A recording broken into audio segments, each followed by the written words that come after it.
Mosquitoes by Lucy Kirkwood, directed by Rufus Norris, is about sisterhood, motherhood, running away, standing still, going nowhere, and science versus intuition. There's some rubbish sex in there and some big astrophysics. The two central parts, sisters Alice and Jenny, are played by Willie and Collie. So, let's start. Shall we start right at the very beginning? And I kind of wanted both of your reactions on what you thought when you first read the play. Obviously, you've worked on it really hard, but if you cast your mind back, what you thought when you first read it. I wasn't a completely blank page where Lucy Kirkwood was concerned, so my pulse set pretty high when I saw her name on the front. I hate mosquitoes and I react very badly to their bites, so my pulse then raised for a different reason when I saw the title. But from the first page, I read the first few exchanges, and then I checked back to the letter from my agent to see which part had been offered, and because I was like, which one did you want? This is so exciting. Well, I didn't. I just want. That could be awkward, isn't it? Well, it's no, it could be awkward, but it's more that I don't know if you find this, but when I read a script, I know I'm being offered a part, I see the entire play from my character's point of view from the very beginning, which is what has ensued. Yeah. But I loved it and rang my agent back and said, I'm making an American TV show and they are extremely possessive and don't release you for things. And I said to write to the Americans and say that I would not act at all in their TV show. I wouldn't move or speak unless they released me to do this play. Really? Nice, I like. I said I would. Cool. I would. Have you still got the job? Yeah. Although my character was actually in a coma for the first series. So I would just stay in the coma for all 8 years that I've been booked for. Yeah, that's great. Yeah. Well, so I wanted to do it quite a lot. What about you, Collie? What did you think when you first read it? Exactly the same as Willie. I look at it only through the eyes of the person I've been told I'm playing. And I took instant sort of ownership of her. I didn't want anyone else to be her. And I did love how Lucy has written her. This is, we've talked about this before, and you have to love who you're playing. And and we love each other, but we also very protective, and we can get a little bit snappy about, well, actually, I think you'll find Jenny was right. Yeah. Well, I think that. And and I'm having to breathe now. So we do take it quite personally. But I really wanted to play Jenny because I love how Lucy has written her. She says funny things and she says terribly sad things, and all the things you want to play, I wanted to play her. So, and the science bit, didn't understand at all. Still sort of don't. Right. We'll do that later. Okay. We'll do that later. The thing I like about both the women is that they're both flawed, aren't they? So there's times when you're like, okay, yes, you're absolutely right, and then there's times when I have to say, I wanted to kind of slap both of you. You were just really awful. Yeah. And that's, I mean, presumably that's like part of what you enjoy about it. Yeah, exactly. Yeah, playing flawed, playing angelic is so boring. Quite hard as well, I imagine. Yeah, quite. Well, I haven't got a clue how to play it. But yes, it is funny when you're aware that this probably is not what you should be saying, but it's really fun to say it. And there is a cathartic sense where you can let all that go. I think as actors, it makes us sort of healthier human beings that we get to really have a go at each other on stage, and then you don't need to do that and to the your husband and kids. reactions are so great. She says, I know we're being filmed, but she says, see you next Tuesday. It's She says a rude word. And there was one woman behind me on one show who went, so horrified by that as well. But it's made me, I wanted to go, sorry, what did you say, Alice? Make her say it again to see what we could get. What? See how far she'd go. Really fun. And Jenny says some quite contentious things, and you get fantastic reactions. Yeah. And there's a great bit when you say something. And there was one man in the audience who went, Jesus! At the climax. This is so much fun, everyone. Yeah. If you think about the kind of moments of awfulness, we can perhaps say, should we turn to you trying to get off with Alice's boyfriend? That is not great. It's not very sisterly. That is not okay. And no, I'm I do regret that now. Speaking, as sisters, siblings, but just as women in general. You're very cool about it, considering. Yeah. It's because I love you. Oh. Don't feel sympathy if you haven't seen the play yet. You have to kind of rationalise that in your head for your character to work. And what do you feel? So when you're thinking about that, as the person, as you know, somebody who would attempt to get off with her sister's boyfriend, how do you get into that? Because I know you as a nice person, Collie, and I assume that you would not do that in your normal life. No. I have left her alone in a room with my husband. And it's been It all was right. fine, wasn't it? You can tell us you're crying when you came back. It's been okay. I mean, how do you rationalise that as her character? No, She's well, quite complicated. She can get away with so much because she's been through such horrendous stuff that she's not, you know, she's not There's no an boundaries. undamaged person. Yeah, there's no boundaries. She's kind of wants, in her cat-candid way, wants someone else to feel pain like she did, or someone else, as she says, I want her to feel stupid. I want something to happen to her because she's so rational, and it's obvious why the bad thing happened, and that's not fair in Jenny's world. It's not fair because Jenny, I'm sorry, I'm trying not to give anything away, so if you haven't seen the play, you're probably thinking, what the hell am I talking about? If you have, I hope you understand what I'm saying. But Jenny explains how the sequence of events happened that ended up with the terrible loss that she suffered. And I think that's perfectly acceptable for someone to listen to all those, you know, bits of information and make a fairly reasoned, you know, decision. I mean, that's the amazing thing about the writing. You said it. She says why. Yeah. You know, I want something to happen to her that she doesn't understand. Yeah. And so it's not what you would normally do, but you do know why she's all over the place. And that's why I think you're extraordinarily nice about it, because I think you know that she's been through an awful lot of poo, even though, you know. Also, I have created a backstory where my mother and my sister have tried to say rude word, that, you know, bleep, bleep, bleep, every single man I've ever brought back to the house. I see. That's my Fantastic. backstory. Yeah. I think. See, my backstory is Slightly different. And there's another moment with Alice who kind of represents rationality and science, but there's a bit where it just really kind of misfires because she can't hear people when they're being emotional. And the bit that I'm thinking about is actually when her son returns, having left for a while, and I mean, I kind of wanted to chuck things at you because he was speaking to you and you weren't hearing. I mean, it's very hard. Okay, here we go. Now you have to be justify. nice for her. Yeah, these are real people. Everything that he says has been suggested to him by Jenny. Yeah. Oh God, we're going to have We're a going to fight. have the round. It isn't right. We could just do a scrap, couldn't we? Just a big bear pit scrap. You don't. He said, see "I me want as to a leave." Person. But I know. I'm helping him. Yeah. I'm giving him Yeah. the words You're giving him the words. that he already had. Yeah. I'm just helping him. So, my son is unstable. Yeah. I don't know if anybody has a child with an illness or a chronic condition. My child suffers from a chronic condition, and it makes you very protective of the person. And however you manage that illness or that condition has probably been constructed by mistake or through trial and error, lots of error, but you get to a place where you have found some kind of equilibrium, and maybe it's faulty. But, you know, my child suffers from a dust allergy, and quite a lot of people think I'm a bit overprotective, keeping her from dust and pollen and grass cuttings, and go, you know what, she just needs to play in the hay. Yeah, put her in the Put sand. her in the It's going to be hay. fine. Come over and sleep on a bed that pillows are 20 years old. She'll be fine. You know, and it makes you go a bit, Yeah. and that's where Alice is. It's You know. very interesting, the play, isn't it? Because, you know, you're both reacting as the people, but the reason why you are, is obviously it's written like that, but because we understand families, it's about family. And one of the things that really resonated with me was how you were both given roles by your mother, you know, whatever those roles were. One is deemed to be clever, one is deemed not to be clever, and one is left to do more caring than the other supposedly clever one. And I've seen this in my family, and you try very hard not to repeat those errors, don't you? That's a kind of difficulty. It's very hard for people to break out of those roles. Once you're given them, you know, there's nothing you can do about it. Yeah.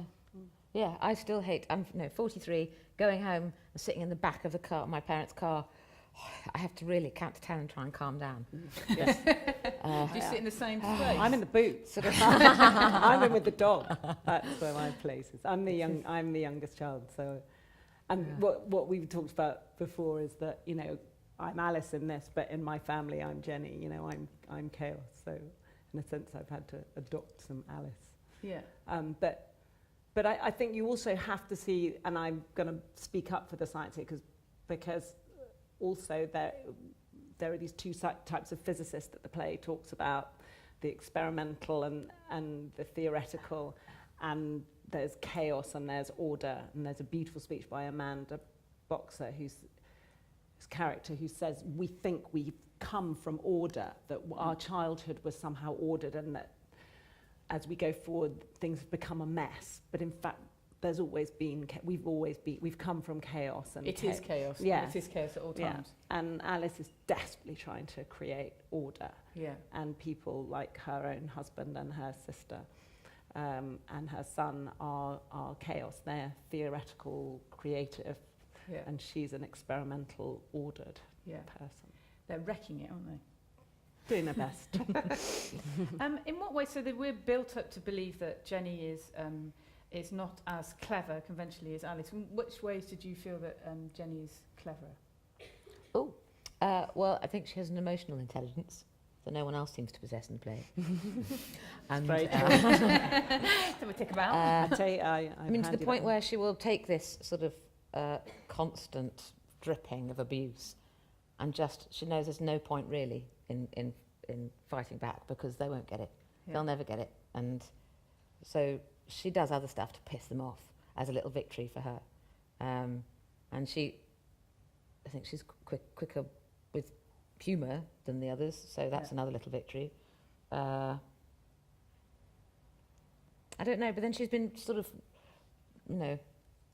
wears you down. Yeah. I think had she been a little stronger, she'd have fucked off a lot earlier and left them to it, I think. But there is an element also that she won't go because it slightly annoys them. Well, maybe she's doing it, yeah. Oh, yeah, maybe. That's another little victory. But I think that's right. I mean, in the real denouement scene, I think she's Demi Alice, Moore. Demi Moore. In the real Demi Moore. In the real Demi Moore scene. She really hadn't paid attention when she was in it. Yeah. My character says, no, it's not that you're stupid, really. She knows that Jenny isn't stupid.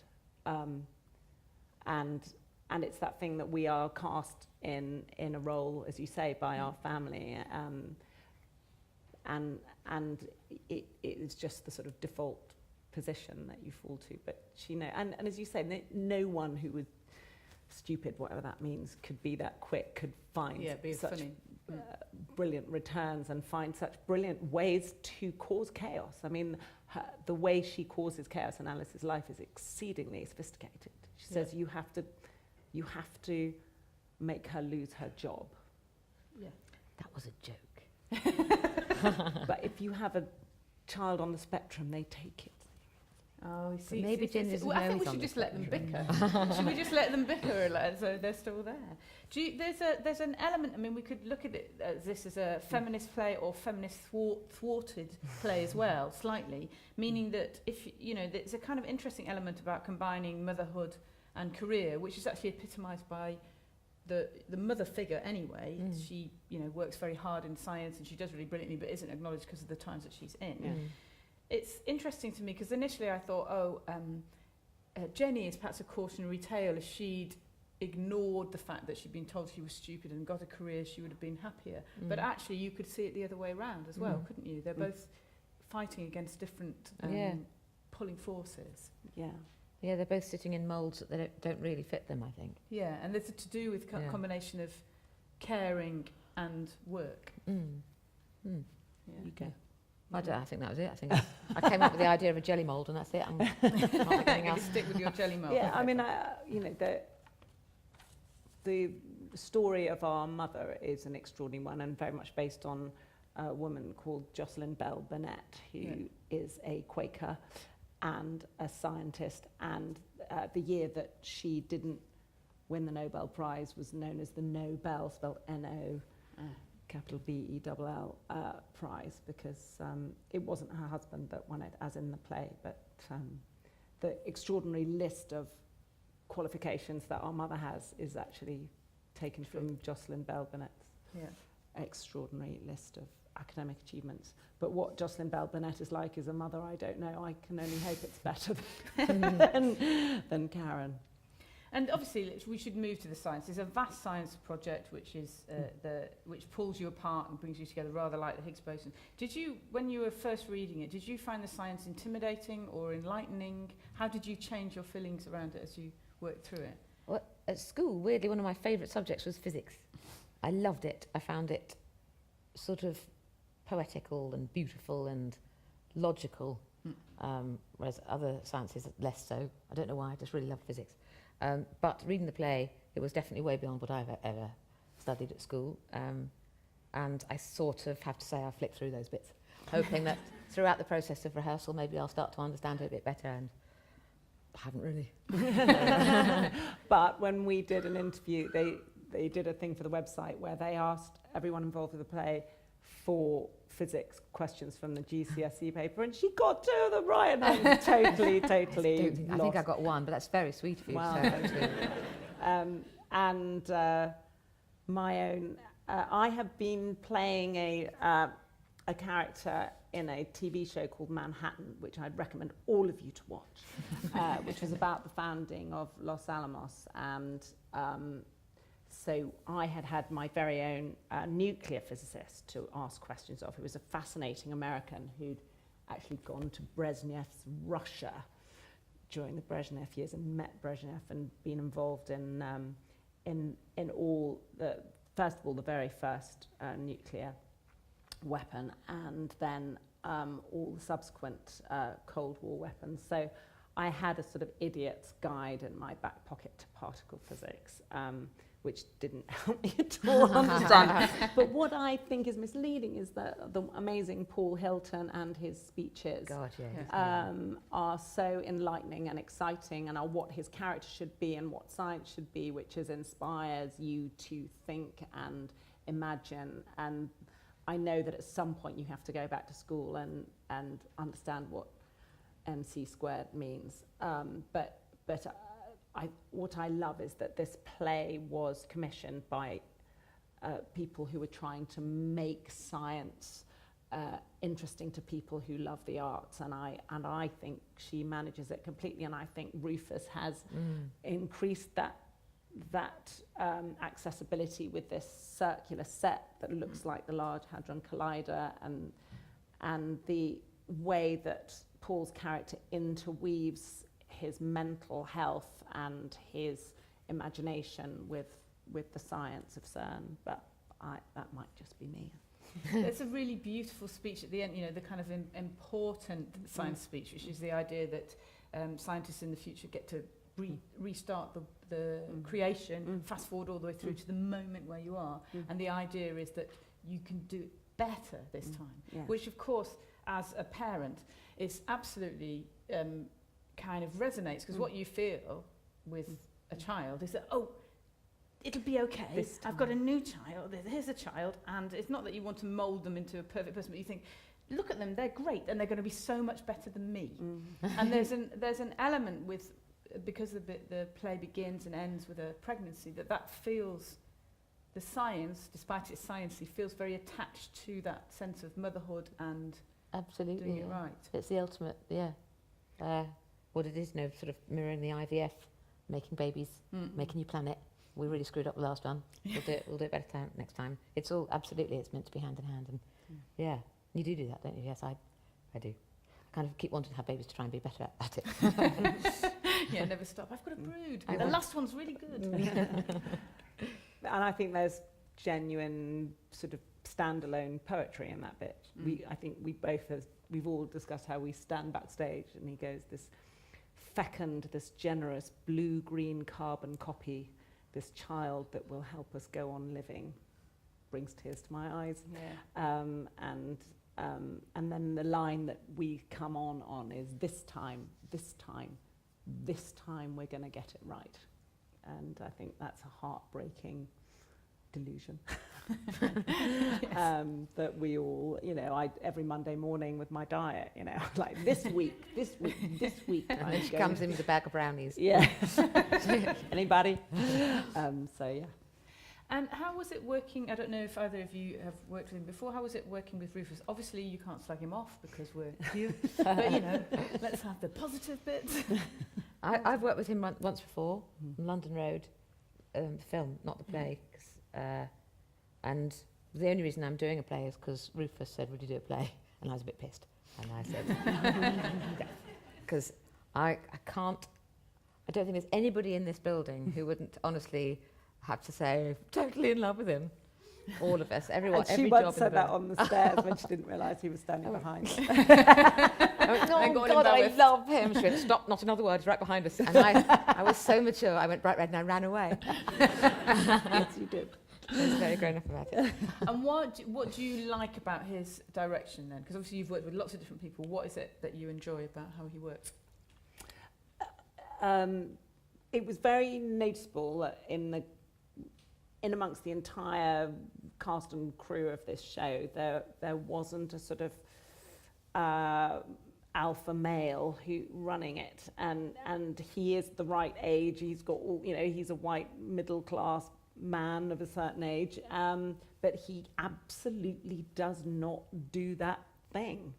And I don't know how. Everyone feels equal, don't they? Yeah, everyone feels, every suggestion is welcome, and but he gives you absolute autonomy, and yet at the end we seem to have created this united whole. I mean, it was extraordinary. I can't remember a moment when he absolutely told anybody what to do or told them what they were doing was wrong. So I was watching him, I was watching all the other actors going, wow, what they're doing is great.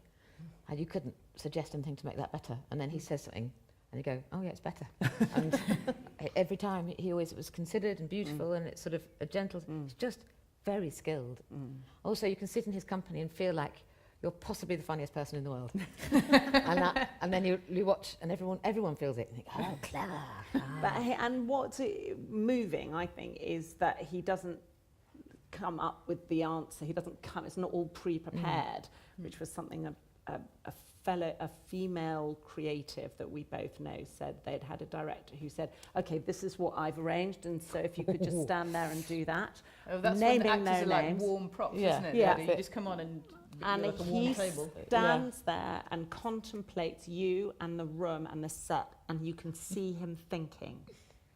And that, I think, actually, instead of terrifying us all, gave us all confidence that we as we were in that moment, were part of his process. Yeah. And is Lucy Kirkwood involved at all? Does she come along and does she tell you off that you're doing it wrong? Well, she was there almost all the way through rehearsals, and Rufus did say, I want you all to know, Lucy's here, we're lucky to have the writer in the room with us, and she is boss. So we might have some discussions, some disagreements, but ultimately she will win. So, you know, and that's also Yeah, pretty. that's unusual, surely. Yeah. Absolute respect, as we heard this week from the late, great Peter Hall. You know, the writer is supreme in his process, and Lucy Kirkwood is sort of the supreme because she is so highly skilled. I mean, And she makes her own honey, for fuck's sake. Oh my God.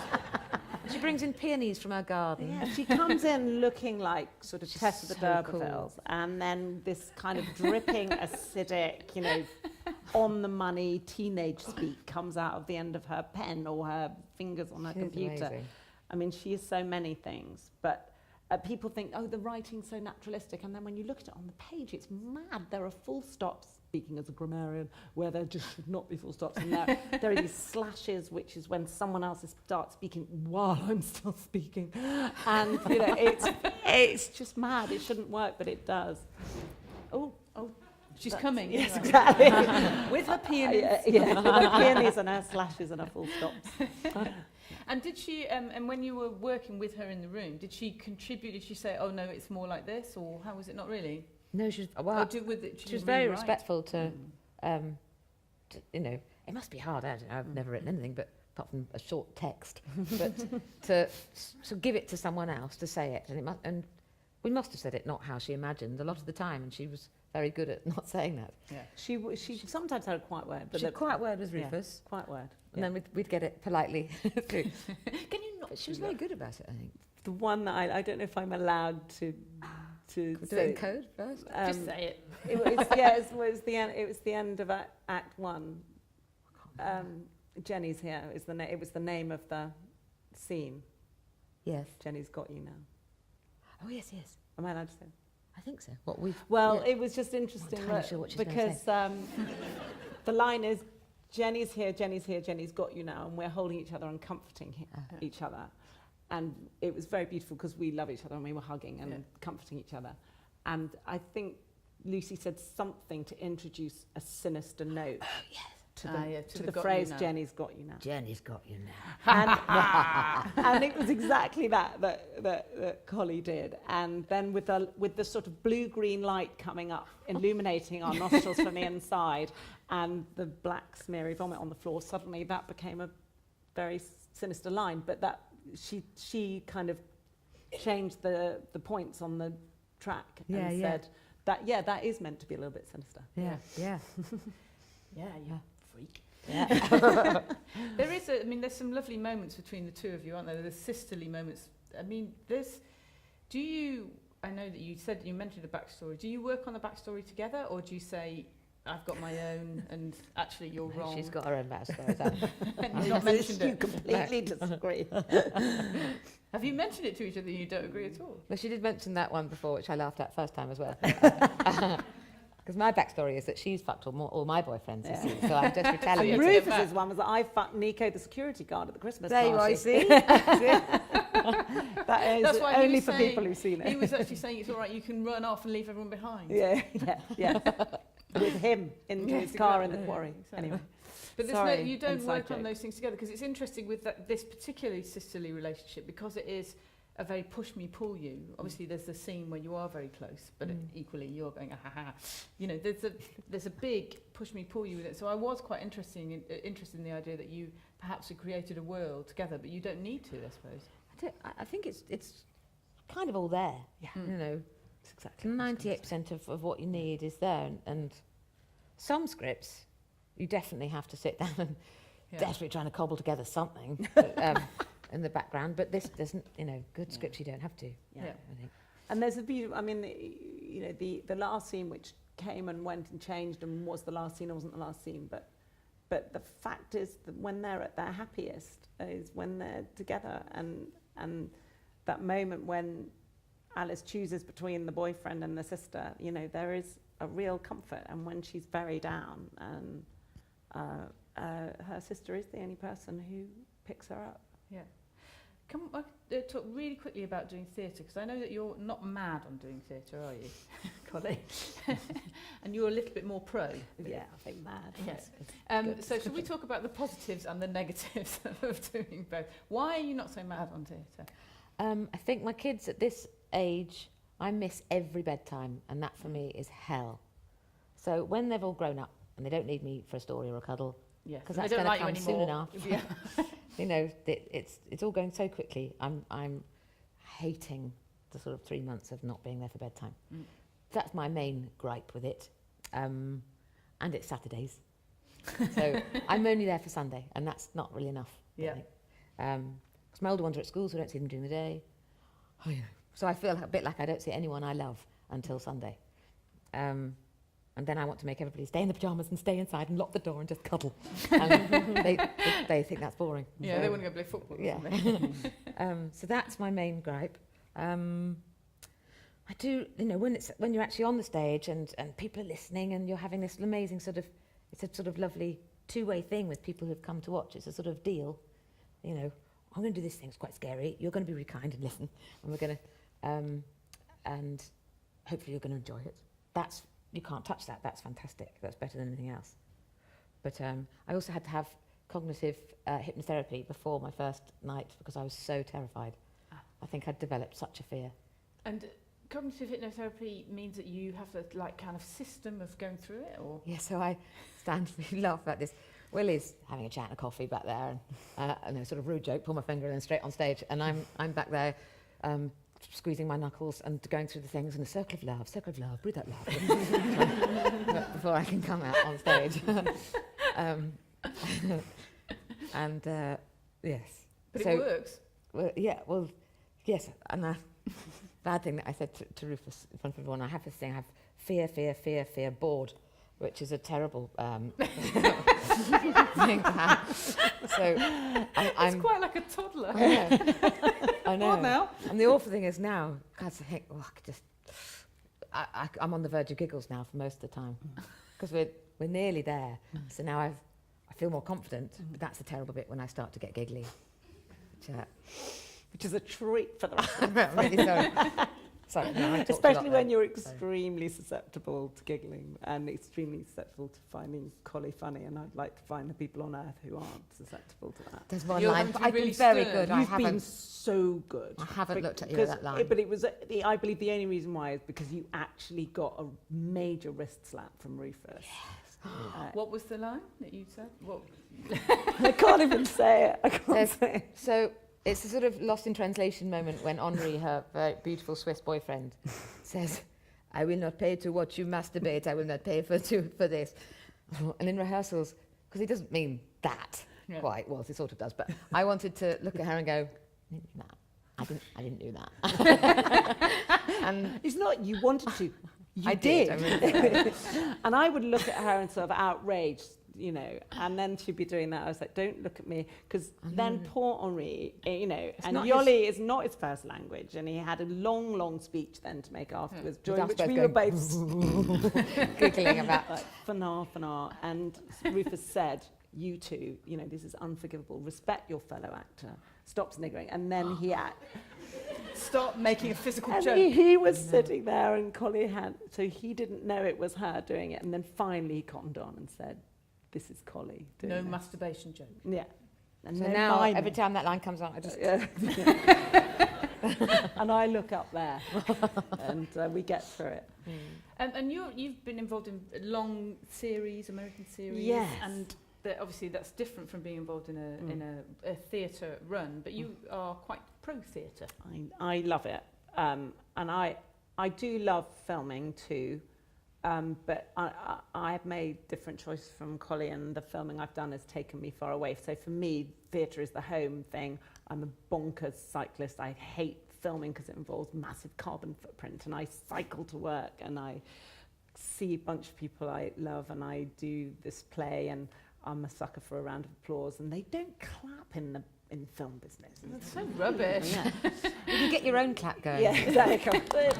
Just have someone Marvellous walking take. behind you going, Yeah. marvellous. Really My comparison is that filming is like sushi. You get like one little bite of something that's sort of perfect, a sort of perfect 30-second take, and then theatre's like Christmas dinner with glasses all over the table, heaving smorgasbord of deliciousness. But I love theatre.